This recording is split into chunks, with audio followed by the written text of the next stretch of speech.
Joanne. Joanne Miming. Ha?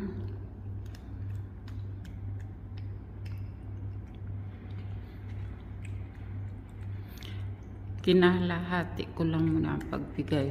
Mamaya naman yung kalahati pag 7 o'clock. Ngayon kasi madaling araw. Alas 2:07 ang oras ngayon.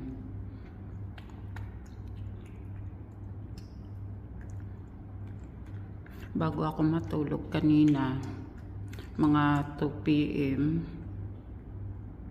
o 1 p.m. yata yan.